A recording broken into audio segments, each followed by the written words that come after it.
بيريز يصدم عشاق ريال مدريد بشان هالاند.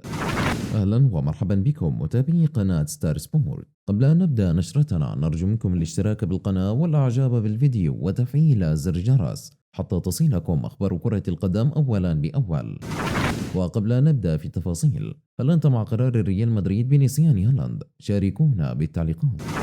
وافق نادي ريال مدريد على طلب إندريك فيليبي نجم بالميراس المتعلق بانتقاله إلى الميرينغي في عام 2024، ويجذب إندريك أنظار معظم الأندية الكبرى، لكن لا يمكنه الانتقال إلى أوروبا قبل عام 2024 عندما يبلغ 18 من عمره.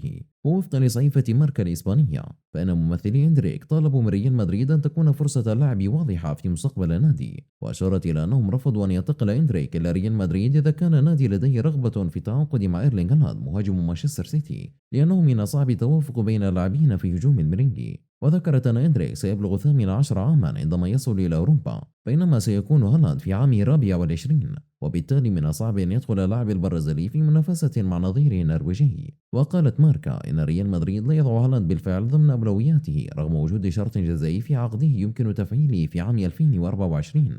وأضافت أن ريال مدريد لديه شكوك حول حالة هالاند والإصابات الكثيرة التي يتعرض لها، كما يرفض الميرينغي دفع راتب الضخم الذي يحصل عليه اللاعب النرويجي مع مانشستر سيتي والذي يصل إلى مليون يورو أسبوعيا. وبدأ نادي ريال مدريد الإسباني يدرس تراجعا فكرة ضم المهاجم النرويجي الدولي إيرلينغ هالاند في فترة الانتقالات الصيفية القادمة. وبحسب صحيفة آسي الإسبانية، فإن ريال مدريد يخشى تكرار سيناريو إيدن هازارد مع إيرلينغ هالاند في ظل كثرة إصابات اللاعب النرويجي. متابعينا الكرام، شكرا لكم على حسن المشاهدة، ولا تنسوا الاشتراك بالقناة والإعجاب بالفيديو وتفعيل زر الجرس فضلا وليس أمرا.